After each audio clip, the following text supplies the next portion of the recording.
My name is Maggie Brown, I'm 27, and I'm a freelance illustrator from Chicago. What should have been just another awkward family dinner turned into the night that exposed a secret buried in our family for months. My grandmother Doris raised her glass, smiled at me, and casually asked, "So, I hope you are enjoying the apartment near the park I bought for you?"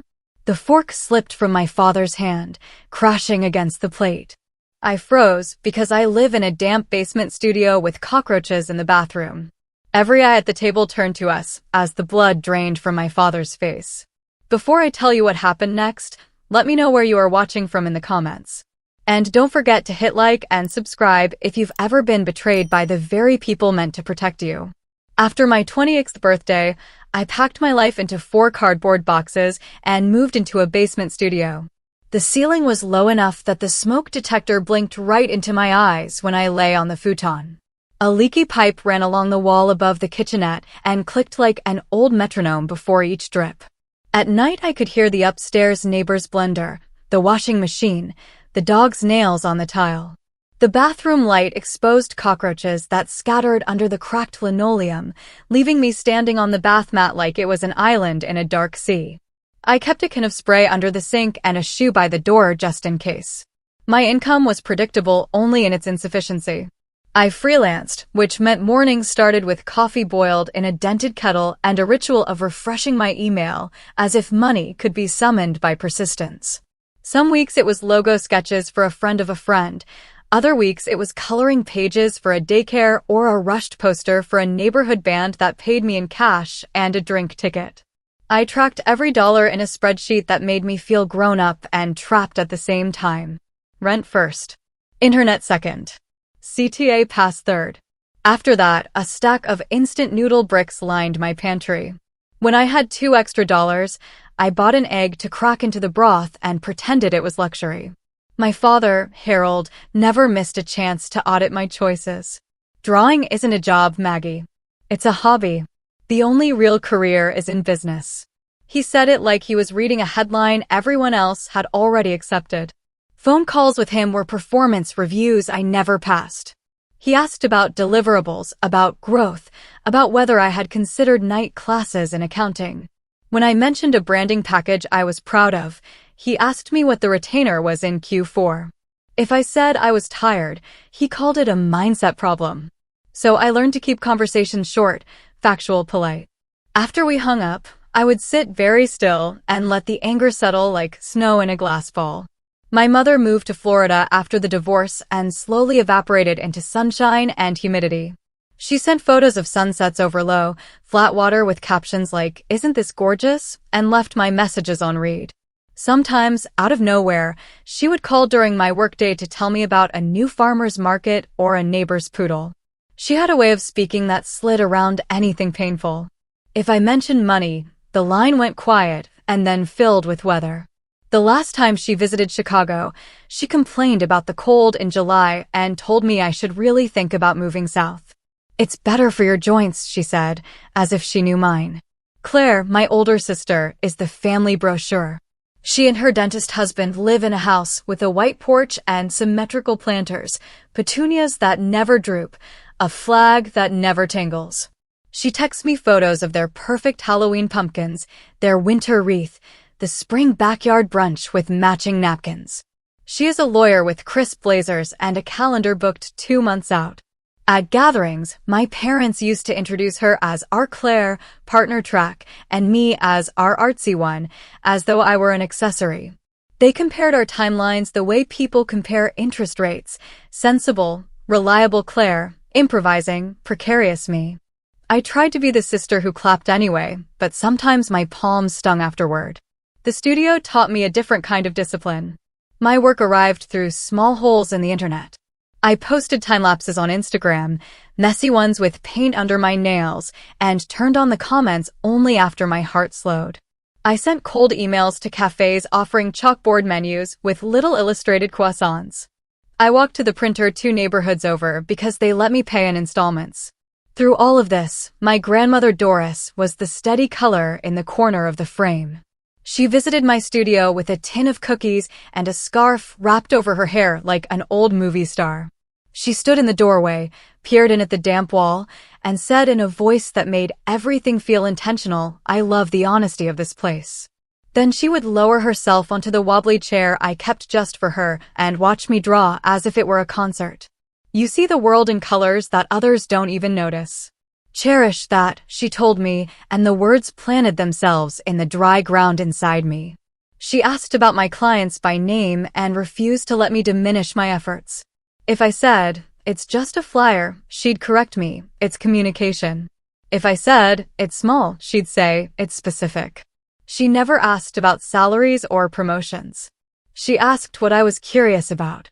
When I sent her a postcard-sized print, she framed it like a masterpiece and placed it on the piano between family photos of weddings and graduations I hadn't attended because bus tickets were cheaper than flights and time was money I didn't have. In April, my father called me on a Tuesday morning as sleet traced tired lines down my basement window. He never called in the morning and almost never called me without a reason that could be summarized in a spreadsheet. "Dinner," he said, like it was an order. "Skyline 52. Saturday at 7. Everyone will be there." I checked the calendar just to be sure I hadn't forgotten a holiday or some business-adjacent celebration.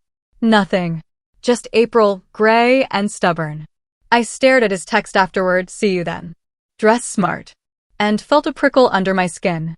He ignored my birthdays so consistently that I had stopped pretending to be surprised. Maybe he'd read something about reconciliation in a leadership book. Maybe Lynn had nudged him. Maybe Claire had suggested a family reset and attached a color-coded agenda. For a few minutes, against my better judgment, Hope walked around my studio in clean shoes, not touching anything, just looking. And I decided to go. I told myself it might soften the edges. On Saturday, I pulled the simplest thing I owned from the closet, a black cotton dress that skimmed my knees and didn't ask for a special bra. I ironed it on a towel because I still didn't own an ironing board, then smoothed my hair with a dab of drugstore serum and dabbed concealer under my eyes. I added small silver hoops, the kind that don't announce anything, and a swipe of lipstick the color of brick. The mirror offered back someone tidy, unthreatening, and determined not to look like a stranger at her own table. Skyline 52 glows above the loop like a glass jewelry box. You ride up forever, the elevator humming through floors until your ears pop and the city falls away into a map of lights.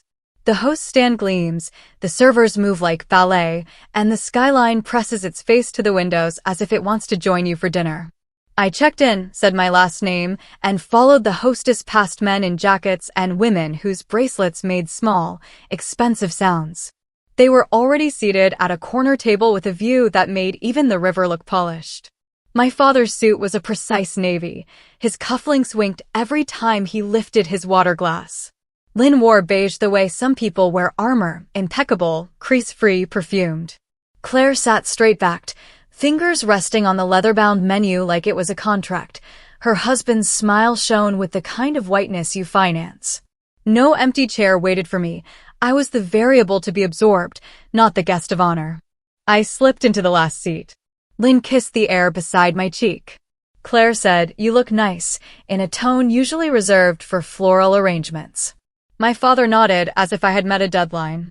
A server poured water and offered sparkling, and I chose still so my voice wouldn't have to compete with bubbles. The bread came in a basket shaped like a modern sculpture, for slices arranged like a thesis. Conversation began where our family always starts, logistics. Parking was validated, traffic was unusually light, Claire's calendar was a battlefield, but victory had been achieved. The buildings outside burned pink as the sun slid down. Inside, we discussed Midway versus O'Hare, a client who insisted on noon meetings, the volatility of spring weather. When a topic threatened to become personal, it was rerouted with professional efficiency. Menus provided cover. I pretended to study mine even after I knew I would order the cheapest thing that still felt like dinner. The server recited specials like a lullaby, halibut with something foraged, steak finished with something aged, a salad that sounded like a biography of an heirloom farm.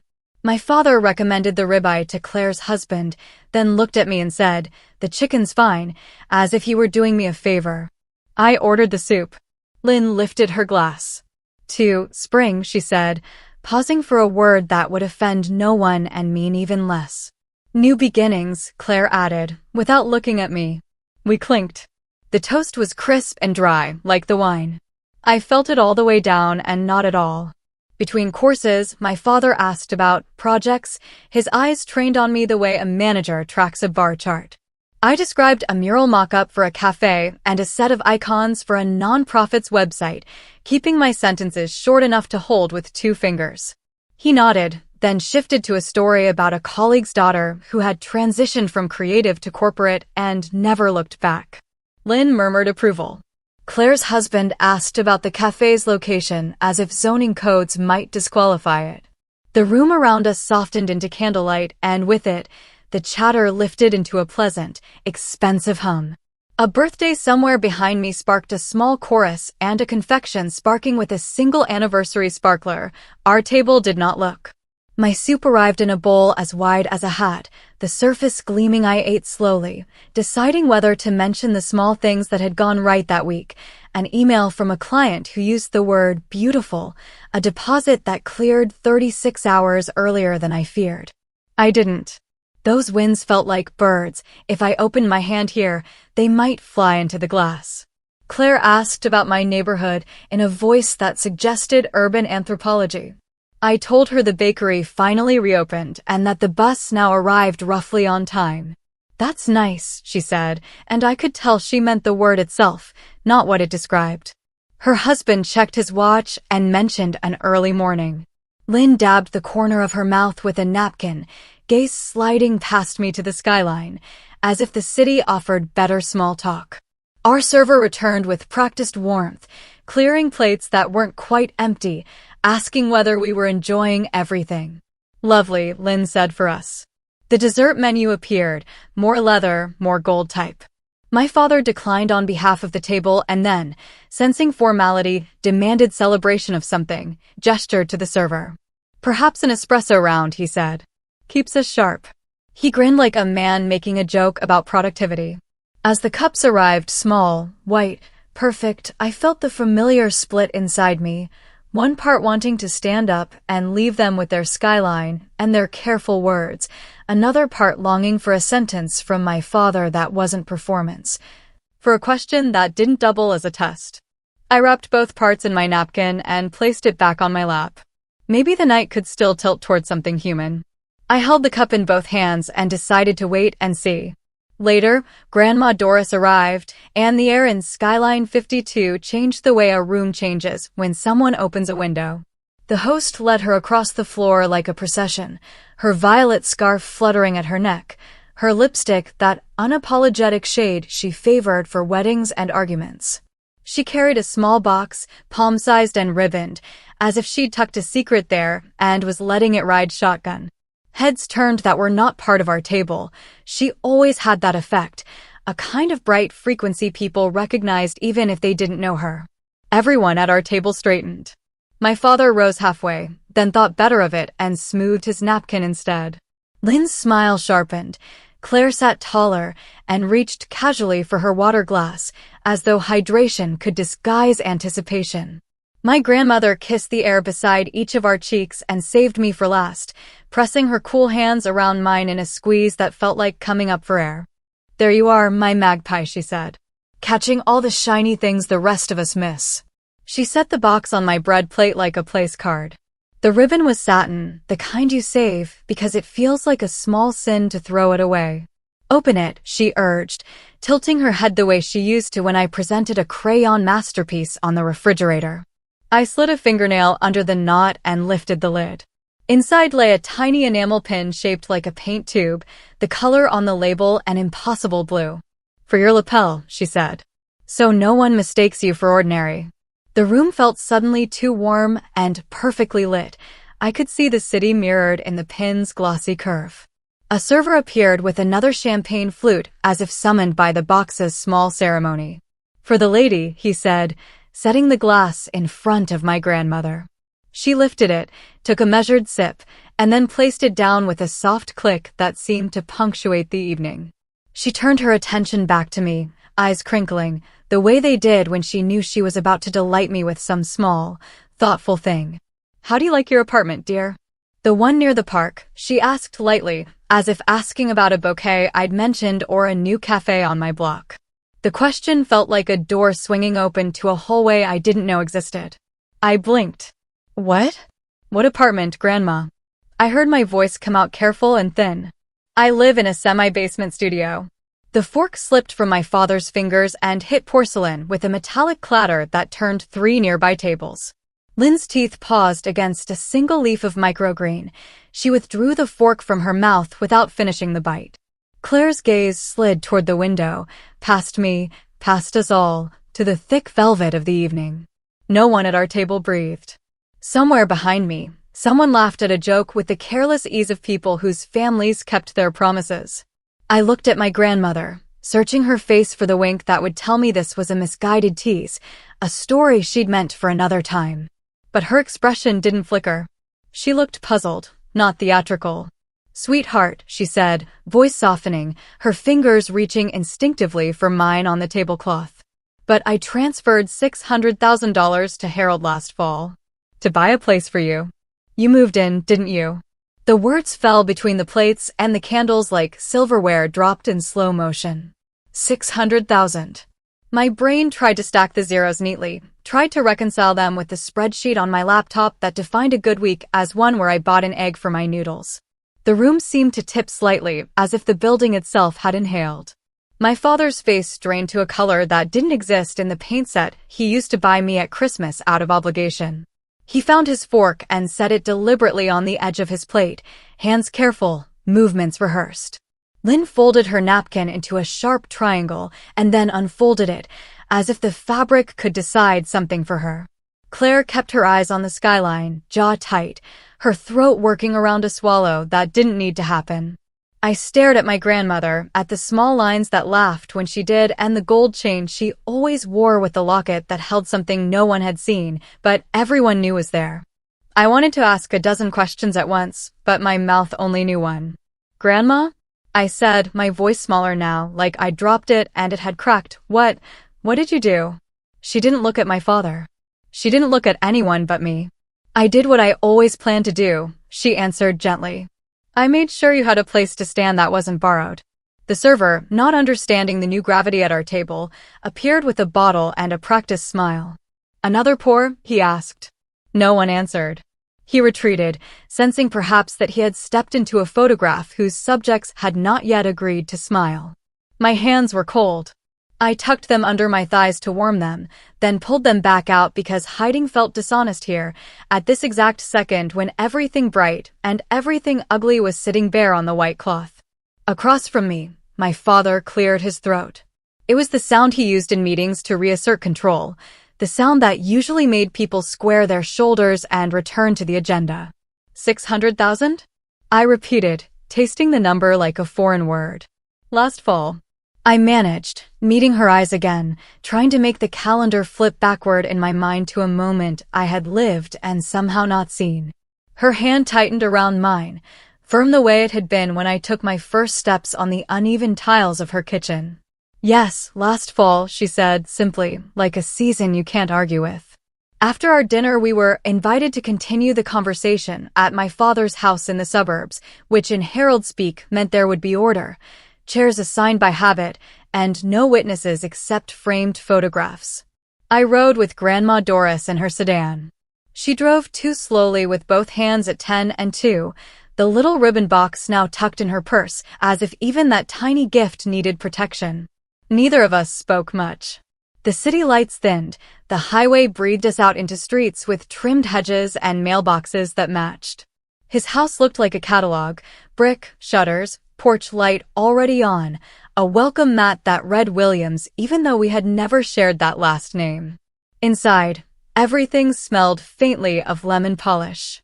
We were directed, no one actually asked, to the living room with the fireplace, the one used for Christmas photos and impressions of family harmony.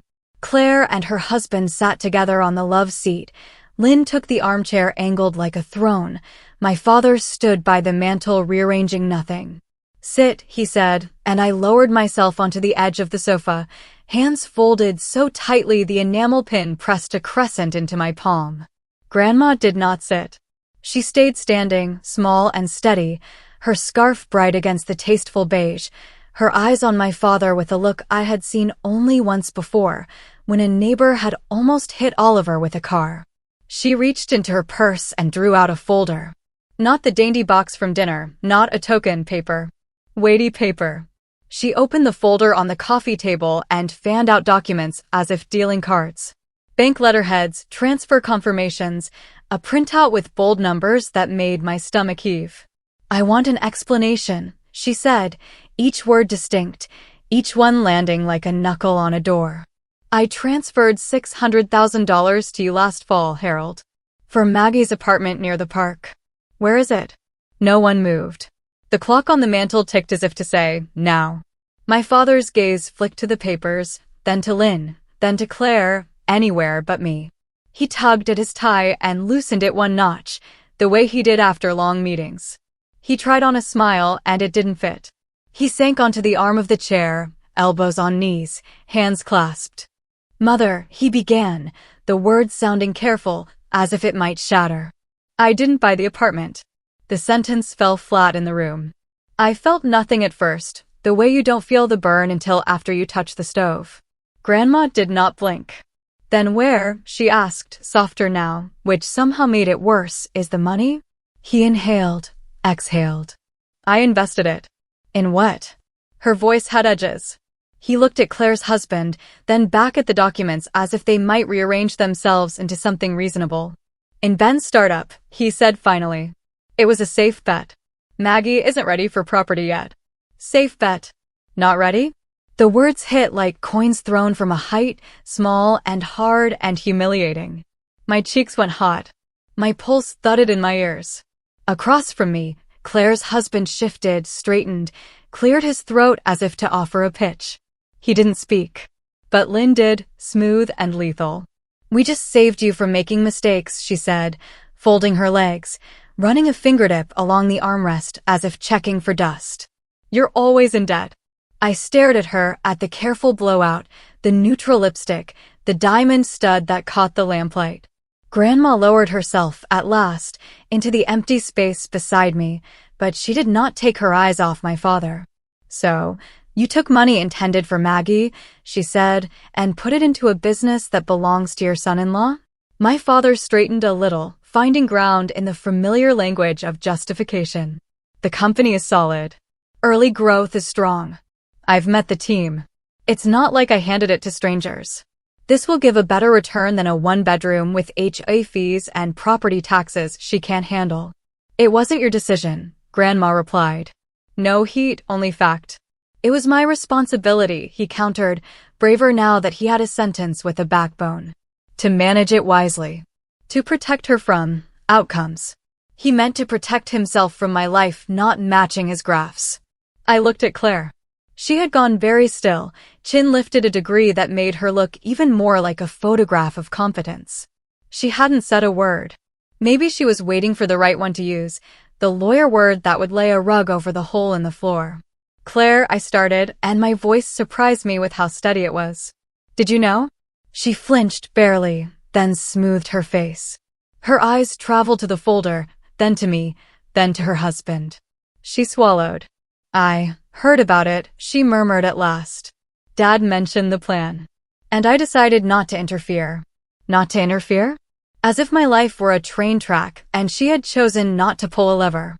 Grandma picked up one of the pages and tapped the signature line with a short nail. "You interfered the moment you accepted this," she said, looking at my father, not my sister. "You interfered when you spent my money contrary to my explicit instruction." Her voice wavered just a little on explicit, betraying the tremor in her hand, the age that never seemed to show until a night like this. Lynn leaned forward, voice like ice clinking in a crystal glass. "Let's not be dramatic, Doris. The funds are working. We all know Maggie struggles with accountability. Real estate isn't just paint and whimsy. It's taxes, maintenance, adult matters." I felt the pin in my palm again, its tiny metal ridge. The fireplace logs were fake, the flame hissed through blue glass pebbles. My father rubbed his temple. "We can revisit the allocation soon," he said, defaulting to meeting speak, to a world where calendars make amends. "It's not as if anything's been lost." "Something has," I said before I could stop myself. No one answered. The clock ticked again. The dog, who was not allowed on the furniture, padded in, looked at us, and padded back out. Claire stared at her hands. Her husband stared at the rug. Lynn stared at me like she could will me into agreeing. My grandmother reached over and placed the paint tube pin in the center of the documents, a small blue flag staked in paper ground. "We are going to make this right," she said, not loud, but final. But no one in that room knew what right would require. The room felt smaller after the shouting stopped, as if the walls knew too much. Grandma set her teacup down, so carefully it barely clicked, and opened another folder from her tote, a thin blue one I hadn't noticed before. Her hands were steady. And mine weren't. "I didn't plan to bring this," she stated, eyes on my father, not me. "But I'm done with secrets." On top was a copy of my first tuition bill, the semester I started my art program. There was a stamp in the corner, paid Doris Ellen White. Beneath it, a letter from the financial aid office. How had she kept all of this? Thanking an anonymous donor for fully endowing my scholarship after my merit award fell short. The donor had requested the fund be called the October Maple Grant.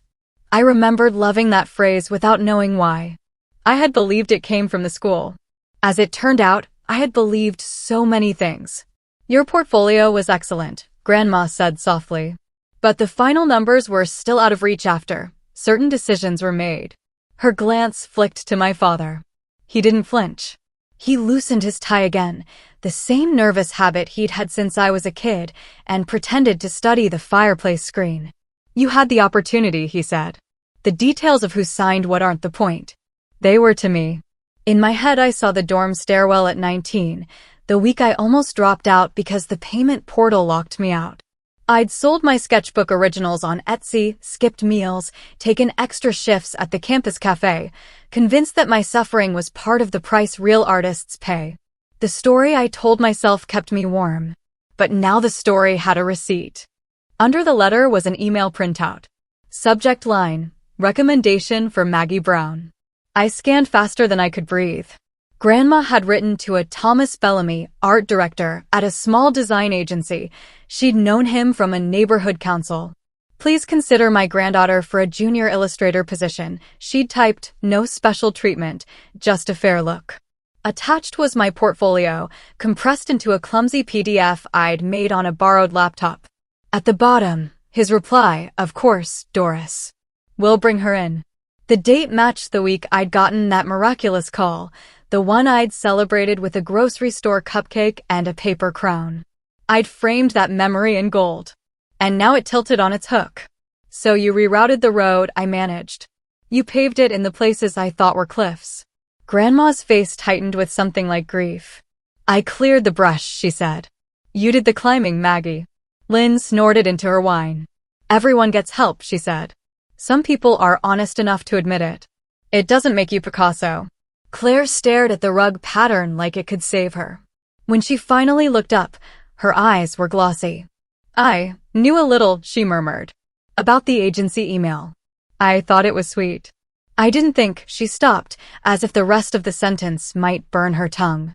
Heat crawled up my neck. The room smelled like lemon polish and wood smoke and old arguments. I tried to find a true thing to hold.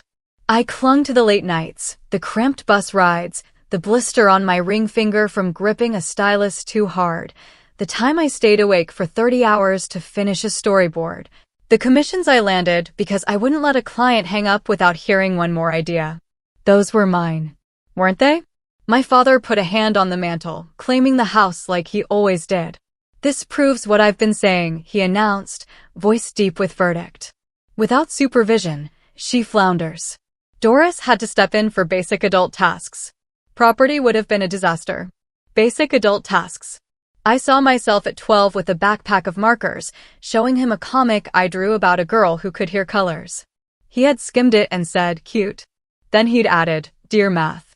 "I asked you, Harold," Grandma said, my name for him slipping out of her like the first day she'd met him. When the school needed the parent form, I asked you. You said if she couldn't organize it herself, she didn't deserve the program. He shrugged. Tough true. The words scratched something raw in me, like a door slammed in your face for your own good. I reached for the memory of the agency lobby the day I'd worn my one decent dress and my boots with the peeling heels, knees knocking so hard the receptionist smiled at me like I might faint. The interview had felt real. I had talked about line weight and narrative flow and how Chicago alleyways had their own light. Mr. Bellamy had nodded slowly, then offered me a 2-month trial. I had walked to the bus stop grinning at strangers. Was there already a hand behind my back, pushing me over the threshold? Grandma's voice thinned. I never wanted you to know like this. I planned to tell you after you had a few seasons of work behind you. Not to take credit. To set the record straight in a loving way. But when I heard about the 600,000, she stopped, gathering herself. I realized silence, too, can be a kind of lie. Lynn clinked her bracelet against the rim of her glass. Oh my God. Doris, you're making her dependent. She's really worked, Grandma said, fiercer. You haven't seen half of it. Because there wasn't much to see, my father said. Posters for coffee shops. Stickers. Doodles. My mouth tasted metallic. I thought of the mural proposal I'd lost last winter because my printer broke the night before submission, of the client who paid me in 3 separate checks to avoid the fee, of standing in line at the dollar store arguing with myself over a pack of erasers. It all felt suddenly staged, as if someone had been laying cushions under my falls while I bragged about my pain tolerance. Were there more? I asked, voice low. Other calls? Other checks? Tell me everything, Grandma. Don't make me find out in pieces. Her eyes filled. I paid only what pride would have kept you from asking for application fees you missed because your shift ran late, the last $100 on your tablet when it died in finals week. And yes, I leaned on Tom to meet you. After that, he kept you because you delivered. I shouldn't have had to be the villain, my father muttered. If you wanted to bankroll her fantasy, do it openly. Don't pretend she earned what was arranged. Something cracked in me. The house settled. The clock ticked with the self-confidence of a judge. So I never achieved anything on my own? I whispered. No one answered. I don't remember who spoke last. I remember the way the fire hissed, the way the room smelled of lemon polish and expensive wool, the way the documents on the coffee table looked like a trap I had already stepped into. My hands wouldn't stop shaking. I could feel the edge of the enamel pin cutting a half-moon into my palm. Someone said my name once, twice, as if they could reel me back by pronunciation alone. I stood anyway. The walls felt too close. I can't do this, I said, but it came out small. I cleared my throat, and the words rose from somewhere deeper, from the place that still believed I was allowed to choose the door. That's it. I'm done with you. Silence swallowed the room. Lynn blinked, slow as a cat. Claire's eyes darted to our father, and then away, as if touch alone might implicate her. My father opened his mouth, the beginning of a speech lining up behind his teeth, but I was already moving past the coffee table, past the pruned ficus, past the family photo in the silver frame where we were coordinated and harmless. My grandmother's fingers brushed my sleeve, a soft plea, but she let me go. I took my coat from the hall tree with a violence that made the hooks rattle. The night outside slapped me clean. Cold, dry air, a sky so clear it made the darkness feel honest. My breath came out in white puffs that drifted over the porch rail like small ghosts. The lawn was brittle with frost, stiff blades crunching under my boots as I crossed the walkway. A motion light flared and threw my shadow long and thin across the driveway. Somewhere down the block a dog barked like an alarm no one would silence. Every suburban window glowed warm and square. Inside other houses, other families were eating leftover pie and watching television and not detonating. I got to the street and didn't stop. The cold pushed my tears back at first, made my eyes sting without giving them the relief of falling. The first wind took my breath and the second steadied me. I fumbled in my pocket for my phone, saw the time, saw the battery, saw 3 missed calls from numbers that were familiar and suddenly foreign. My father's porch light cut a pale triangle across the asphalt while I walked beyond it. The sidewalk buckled where a root had lifted it. I stepped over it the way I had at 16 when I snuck out to meet a boy I never told them about. Muscle memory of escape. Mags. Oliver's voice cracked through the cold. Footsteps pounded behind me, then the clatter of something wooden hitting pavement and tumbling. He was taller than the last time I had really looked at him, a 15-year-old in his too-thin hoodie, hair sticking up like a warning. He skidded to a stop, hunched, breath hitching. For a second, I hated myself for still being capable of love. He bent, scooped up the thing that had fallen, and pressed it into my hand. A small wooden keychain, sanded smooth, the letters MB carved into one side in a careful, uneven script. There was a hole drilled at the top with a brass ring he must have stolen from an old binder. The wood smelled faintly of his workshop in the garage, glue and sawdust and summer. "I've always believed in you, Maggie." "Don't leave completely," he said, words tumbling out too fast, then slowing for the last two, like he was afraid of tripping over them. His eyes were wet in a way that made him look younger than 15 and older than all of us. The keychain warmed against my palm like a living thing. I closed my fingers around it, feeling the shallow grooves of the letters. My heartbeat settled into those grooves as if it had finally found an accurate map. The ache in my chest shifted, anger becoming something quieter, grief turning in place. "I'm not leaving you," I said. It was the only thing I could promise without lying. "Text me from your iPad. He checks your phone." He nodded, quick, as if he had already calculated the routes around our father's rules. Behind him, the front door opened. Light spilled onto the porch. A shadow stretched, our father's silhouette cut clean like a paper doll. "Oliver," he called, not loudly, but with that tone that meant consequence and lecture and the long, lonely ride home from bad choices. Oliver flinched, his heel digging a small crescent into the frost. "Go," I whispered. But he didn't move. He lifted a hand and pressed it to my arm, a vow without language, then took a step backward, then another. He kept his eyes on me until the porch swallowed him. The door paused 2 seconds, 3 as if it might decide to stay open, then closed with the soft, expensive click of a well-made house ceiling. I stood on the sidewalk for a long minute, keychain in one hand, phone in the other, cold leaching through my boots into my bones. The tears came then, slow and hot, carving clean tracks that the wind tried to erase. I wiped my face with the cuff of my coat and started walking. Past the symmetrical hedges, past the mailbox that always leaned a little, past the cul-de-sac where we rode bikes in circles until we were dizzy. At the end of the block, a streetlight buzzed. I stopped beneath it and checked my phone again. The bus app showed a route that would get me back to the city if I was willing to wait in the dark for 9 minutes and ride for 90. I was. I always was. The bench was rimed with frost. I cleared a small arc with the side of my glove and sat. My knees touched. My mind tried to pick the fight back up, to replay every word in different orders, to sharpen comebacks on a whetstone I couldn't put down. Across the street, a pair of kids in puffy coats kicked a patch of ice until it shattered into diamonds. The noise made the porch light 2 houses down blink alive. A curtain moved. I wondered what we looked like from the outside. The bus arrived late and empty, the driver glancing at me with the brief kindness of someone who has learned not to ask. I tapped my pass, the machine chirped, and I took a seat near the back by the heater vent that sometimes worked. The windows were fogged from someone else's story. I drew a tiny rectangle in the condensation and watched the suburbs slide away, Christmas lights left up too long, a lawn ornament fallen on its side, the faint glow of a television in an upstairs room. Blue and unreal. I held the keychain up to the bus's dim light. Oliver had sanded the edges to a softness that didn't snag. The carved M was deeper than the B, as if he'd pressed his hand harder at first and then learned the technique as he went.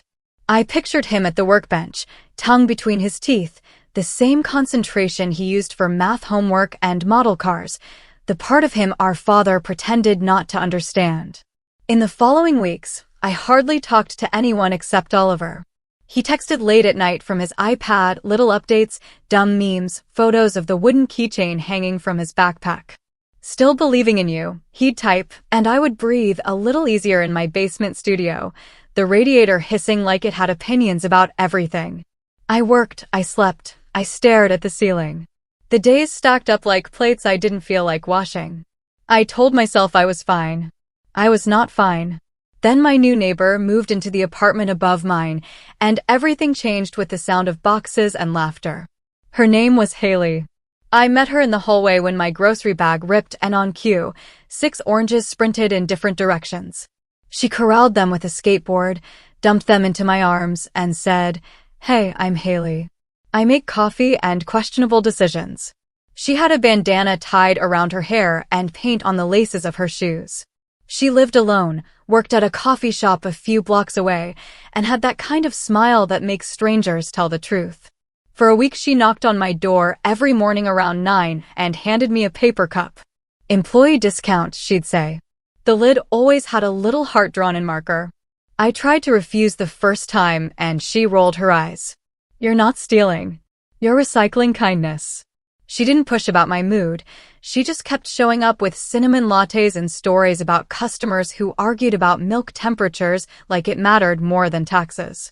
Slowly, I started following her to the shop on slow afternoons, sitting at the corner table near the window while she worked the espresso machine like a magician. The bar smelled like oranges, bleach, and hope. Haley didn't like small talk. She liked big talk disguised as casual. "What do you draw when you're not trying to impress anyone?" she asked, wiping down the steam wand. I told her about the way Chicago alleys hold secrets, about hands and shoes and windows that glow like soft boxes in winter. She whistled low. "You're a street artist who forgot the street," she said, as if she were diagnosing a common cold. The next night she dragged me, no warning, to a mural meetup behind a taqueria in Pilsen. We turned the corner and the whole wall breathed color. A fox the size of a car ran through a field of geometric flowers. Letters bent around each other in candy shades. A woman with cloud hair looked straight at me like we were related. People I'd never met passed around a box of caps and a bag of chips, arguing gently about fades and outlines. Haley introduced me like I belonged. "This is Maggie. She sees in colors you missed last week." No one laughed. A guy named Jet handed me a mask and a skinny cap. "Try a line," he said. My hand shook, but the hiss calmed my head. The pain obeyed gravity and intention in equal measure. The crew taught me rules I hadn't learned in school. Respect the wall, respect the neighborhood, ask permission, bring drop cloths, clean up after yourself, never paint over faces without consent. I learned which stores sold primer cheap, which ladders were less likely to pinch skin, how to grid with chalk so the sketch scaled without lying. I started keeping a backpack by the door, gloves, caps, tape, snacks, a Sharpie, a tiny first aid kit, a roll of blue shop towels. It felt like having a go bag for joy. One afternoon, Haley pointed at the cafe's blank exterior, the side wall that faced the alley. "Our owner's name is Maribel. She's been talking about a mural. You ready to stop practicing?" My stomach flipped. I thought of every time someone else had quietly opened a door for me. Then I took a deep breath and said, "I'll ask her myself." We sat with Maribel during the lull between the morning rush and lunch. She wore a faded Cubs cap and a serious expression. I showed her my sketchbook, steam rising from a cup and curling into the Chicago skyline, sparrows tucked in the swirls, leaves and beans and tiny hidden hearts. I told her I'd do a mock-up and a budget. I said the words deposit and contract without flinching. No one made a call on my behalf. No secret email cleared a path. My voice had to be enough. Maribel tapped the table, considered, nodded once. "Half now, half when you're done. No ladders on Sundays. My mother comes after church, and she worries." We shook hands. I walked out holding a check with my name on it, lightheaded and terrified. On the sidewalk, Haley hooped so loud a man watering planters looked up and clapped. The next week the alley became my office. I primed at dawn while delivery trucks hissed and reversed, taped edges with care, snapped a chalk grid, sketched the lines that would become steam and city. The first day of color, my hands stopped shaking. Kids on scooters slowed down to watch. A woman in scrubs handed me a bottle of water and said, "My break ends in 5 minutes. I want to see one more bird." An older man touched his heart and then the wall, and I pretended not to cry behind my mask.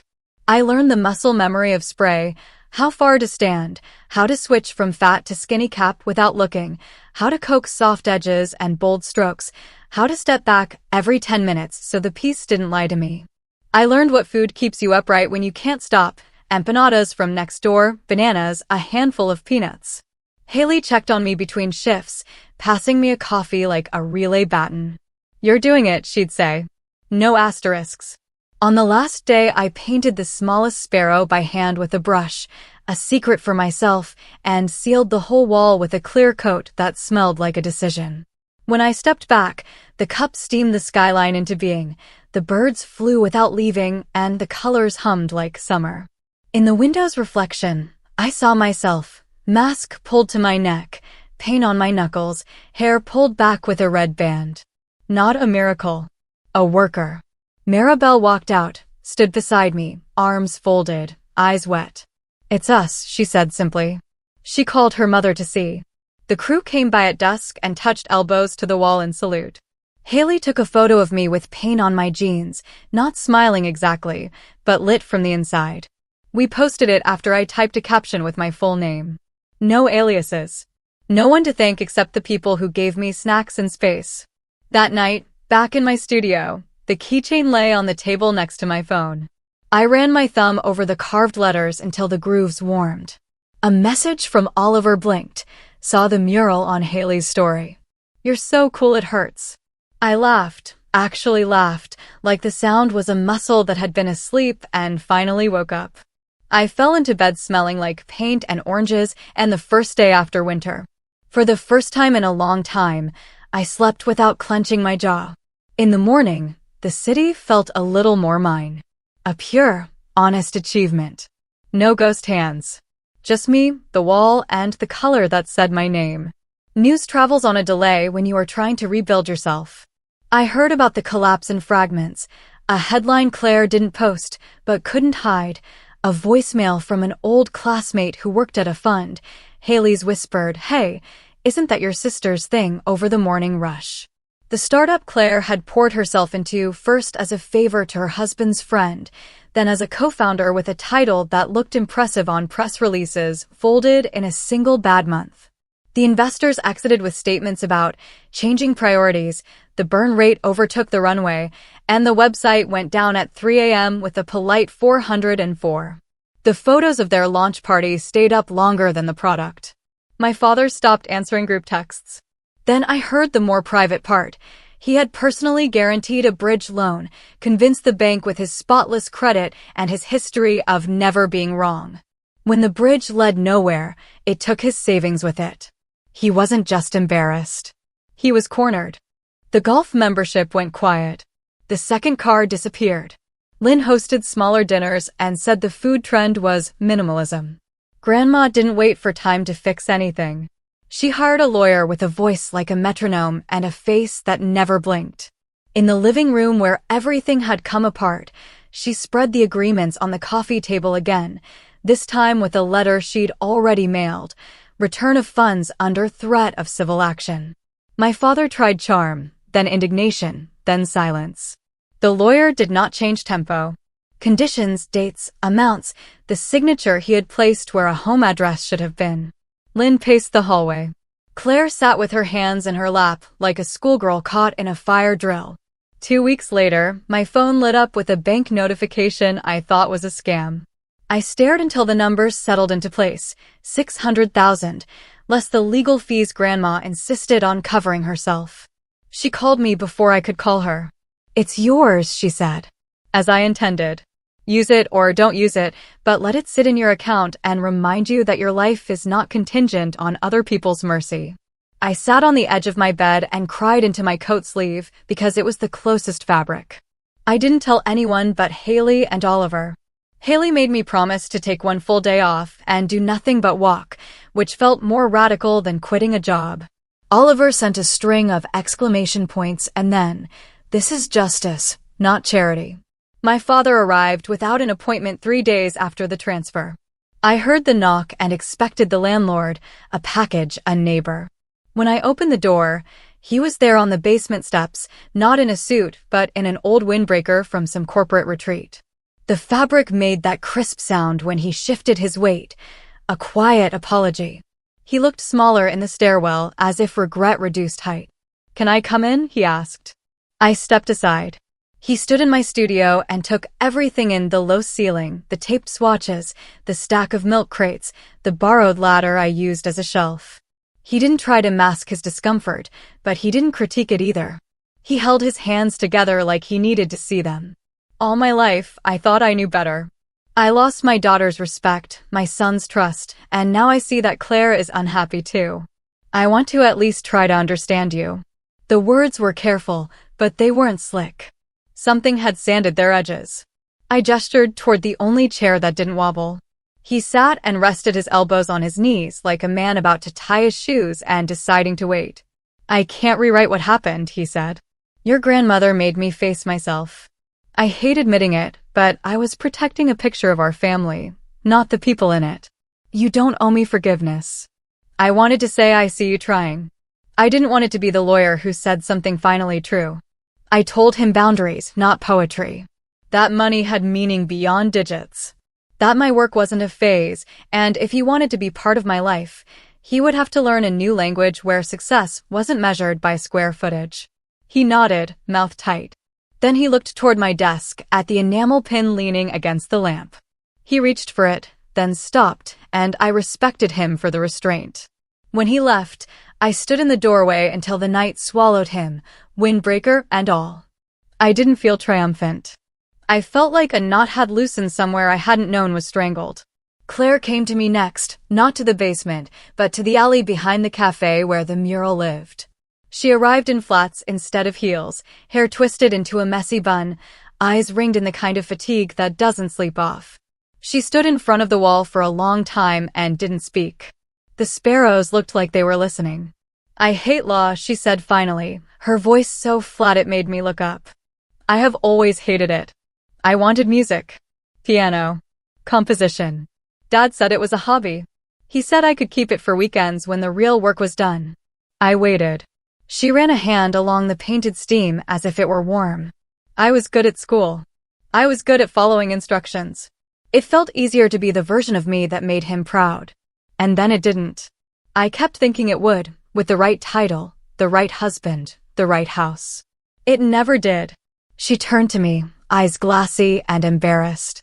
"When the startup started, I thought, maybe this is a bridge to something I can love. I threw myself at it like a life raft. I told myself if I could make it make sense for him, it would finally make sense for me. It didn't.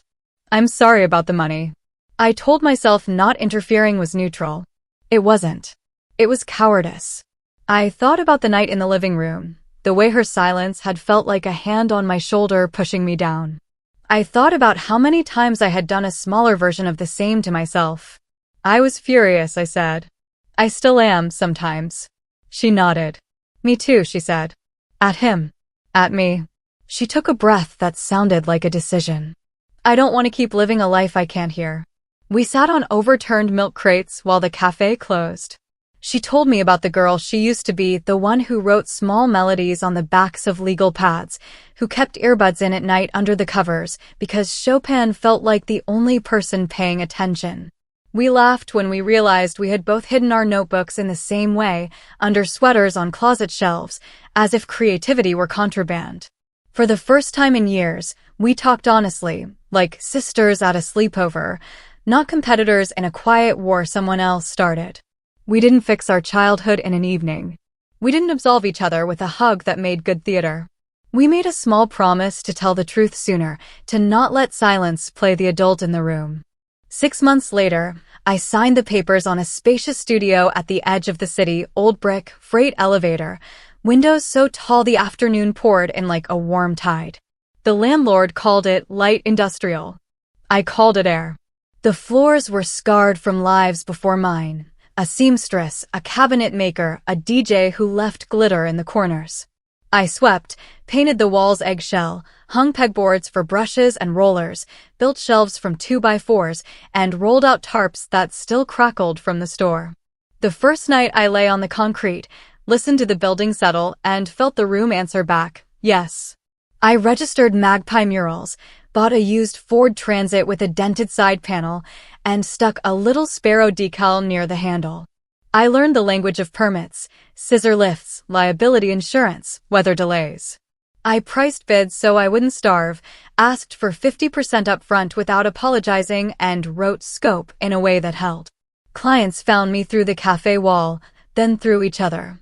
A pediatric clinic that wanted whales for the waiting room, a public school that asked for a history timeline in blues and brick, a laundromat owner who said, "Make it feel like Sunday." I made a website, but the best advertising came from grandmothers with camera phones and kids who tugged their parents back to our walls. By month 2, I had my own clients and too much work for one person. I hired 2 assistants, not interns, not helpers, artists with their own hands and eyes. Tasha knew color like a second language and could coax a gradient out of a grumpy sky. Marco moved on ladders as if the rungs wanted him there and could tape a curve so clean it made you trust the future. We met at the studio each morning and wrote a list on the whiteboard: prime, grid, block, detail, seal. We packed the van with drop cloths, cat boxes, harnesses, snacks, and a small speaker that never argued. I put them on payroll, paid on Fridays, and ordered decent masks without waiting for a sale. We ate our lunches on the loading dock and named the pigeons.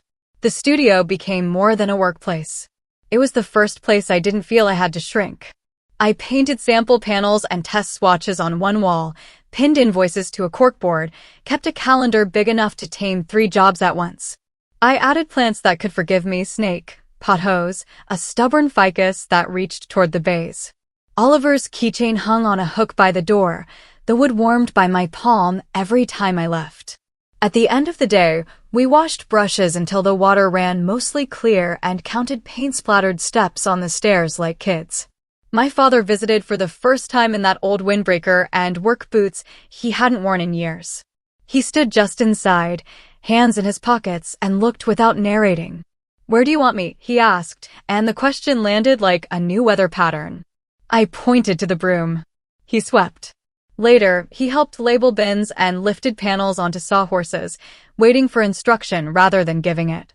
When I showed him a mock-up, he listened without ranking it against a spreadsheet and asked, "What do you see here that I don't?" Sometimes he just sat and watched the light change and said, "That shadow has depth." He learned to listen instead of ordering everyone and everything around, and the room exhaled. He came to a community paint day and filled a background square with careful strokes that took him 5 tries to like. A kid told him he was pretty good for a beginner, and he laughed in a way I hadn't heard since before the divorce, something unarmored. When I turned down a job that smelled like trouble, he didn't insist. He said, "Your call," and meant it. Claire quit her job and started teaching music to children at the community center 2 blocks from my studio. She rolled in a second-hand upright with a chipped bench and covered the walls in staff paper. On Saturdays, I would slip in with coffee and sit in the back as a row of small hands found middle C and grinned like they'd discovered a planet. She taught rhythm with rubber balls and patience, made room for every kid who needed one more try, and wrote simple arrangements so they could take home triumph. My grandmother came often, always with pies wrapped in dish towels, apple, lemon meringue with a wavering top, pecan that stuck our teeth together while we laughed. She cleaned my rolling chair, tucked her scarf into her collar, and watched us tape edges and choose blues with the attention some people save for graduations. "This apartment is real, right?" she would joke every time, eyes dancing as she set the pie on my work table as if it were an offering to the paint gods. I smiled in response, and the answer felt like a ceremony we both needed. "Yes, Grandma. Finally, this one is real." She would pat my hand, then roam the studio like a curator, peeking at our to-do list, asking Violet about a glaze, handing Marco a cookie when he came down the ladder. Before she left, she'd stand in the doorway and look back, not at me exactly, but at the work pinned to the wall, the brushes drying in their rack, the van keys waiting on the hook. "Keep choosing," she'd say. "That's all any of us can do." In the evenings, when the vans came home dusty and the tarps were folded and the floor smelled faintly of citrus cleaner, I would sit at my desk and send invoices that actually got paid. I learned to save for winter, to price for ladders, to say no when a client's small change threatened the whole composition. The business didn't make me invincible. It made me responsible and, strangely, more free. When the sun slid down past the warehouses and the studio went the color of a good shadow, I locked the door with Oliver's keychain warm in my fist and felt, for maybe the first time, that I was walking a path I had built with my own feet. It took years to understand that loved ones who take away your choices are not protecting you. They are placing you in a prison, one decorated with good intentions and family loyalty, but still a prison all the same. The truth is, freedom hurts at first. Standing on your own feels shaky, like the first time you balance on a bike without training wheels. But once you realize the wobble is part of learning, you start pedaling faster, stronger, until the fear fades into wind on your face. So I ask you, the person listening to my story now, have you ever been betrayed by the very people you thought were your foundation? Did you stay, or did you walk away and build something new? Tell me in the comments below how you would have acted in my place. And don't forget to like and subscribe, your stories are important too. Together, we can remind each other that family is not just blood, but choice.